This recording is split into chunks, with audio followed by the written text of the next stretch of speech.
అమ్మ చెప్పండి అమ్మా, అసలు రూపశ్రీ అమ్మాయి మీకు ఏమవుతుంది? రూపశ్రీ మా బావ కూతురండి. మా పిన్ని అవుతానండి నేను. రూపశ్రీ చాలా మంచి అమ్మాయి అండి. ఆవిడ శుభ్రంగా చదువుకుంటాం. మేము పేదవాళ్ళమండి. కూలి పని చేసుకుని పాపను చదువుకుంటామంటే 50,000 అప్పు చేసుకుని అతను జాయిన్ చేసాడండి. మొన్న 5 నెలల పెద్ద పాప పెళ్లి చేశారు.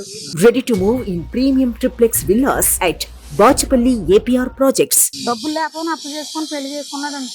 తను అయినా కూడా పెద్దన కూలి పని తెచ్చుకొని ఆ పిల్లలకి ఎత్తుకోవాలండి. 3 ఆడపిల్లలు.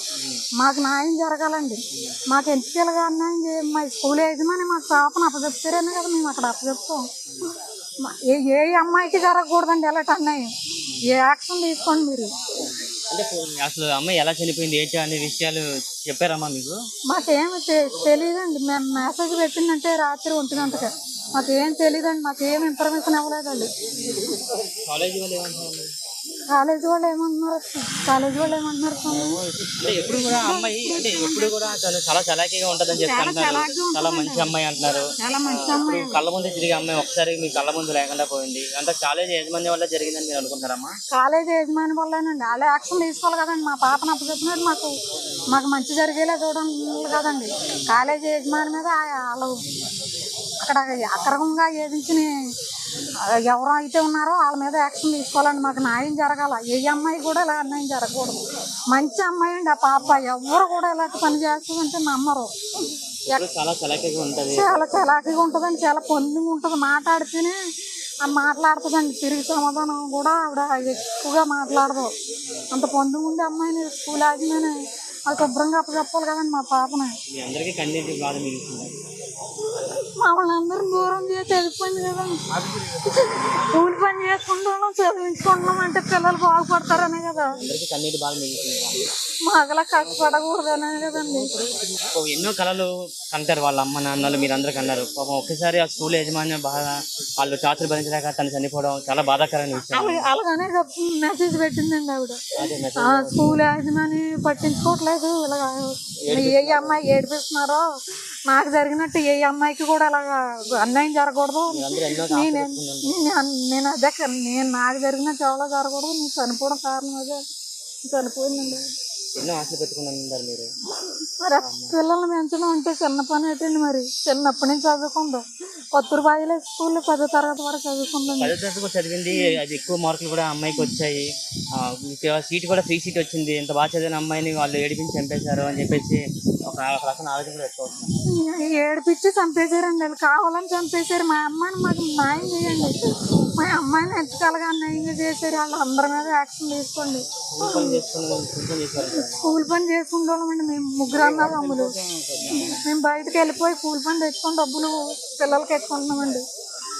మాకు ఇలా కష్టపడకూడదు. అలాగని మాకు న్యాయం చేయాలి కదండి.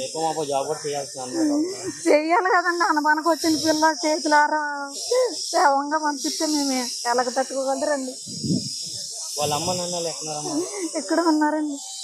మేము ఇప్పుడు వస్తున్నామండి. చాలా బాధగా ఉందండి.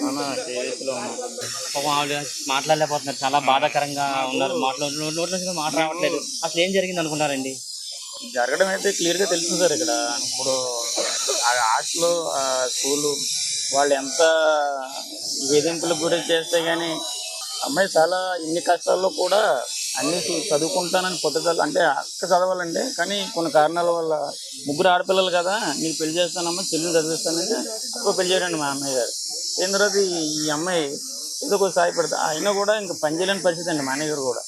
అయినా ఇంత ధైర్యం చేసి ఇక్కడ జాయిన్ చేయడం అనేది మేమందరం చాలా సపోర్ట్ కూడా చేసామండి.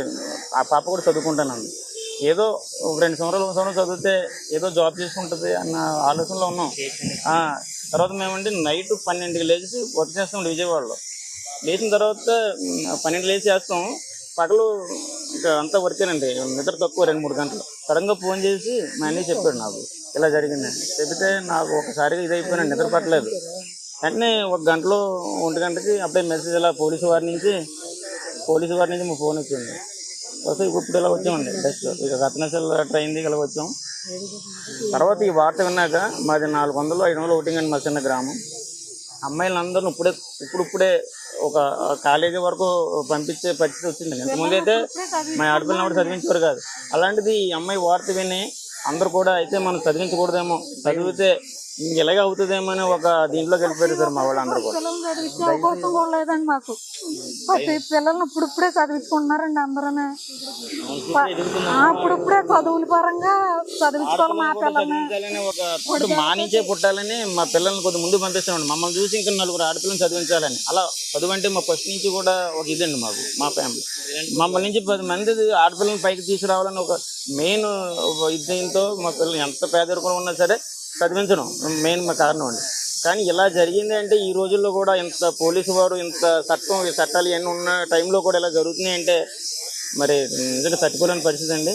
ఈ అమ్మాయి కూడా ఇలాంటి బాధలు కానీ ఏ తల్లిదండ్రులు కూడా ఇటువంటి సిచ్యువేషన్లో ఉండకూడదని పోలీసు వారు, తర్వాత ఈ ప్రభుత్వం వారు అందరూ, మీడియా వారు అందరూ సహకరించి వాళ్ళ కఠిన చర్యలు తీసుకోవాలని మనస్ఫూర్తిగా కోరుకున్నాను. పరిస్థితి కాలేజీ యాజమాన్యం యొక్క వేధింపులను తాళలేక రూపశ్రీ అనే అమ్మాయి ఆత్మహత్య చేసుకుందని, ఆమెకైతే తగిన న్యాయం చేయాలని అయితే మాత్రం ఇక్కడున్న బంధువులు కూడా కోరడం జరుగుతుంది. కెమెరా పర్సన్ ముఖేష్తో ప్రశాంత్, సుమన్ టీవీ, వైజాగ్. సుమన్ టీవీలో మీ పర్సనల్ అండ్ బిజినెస్ ప్రమోషన్స్ కోసం కింది నెంబర్కి కాంటాక్ట్ చేయండి.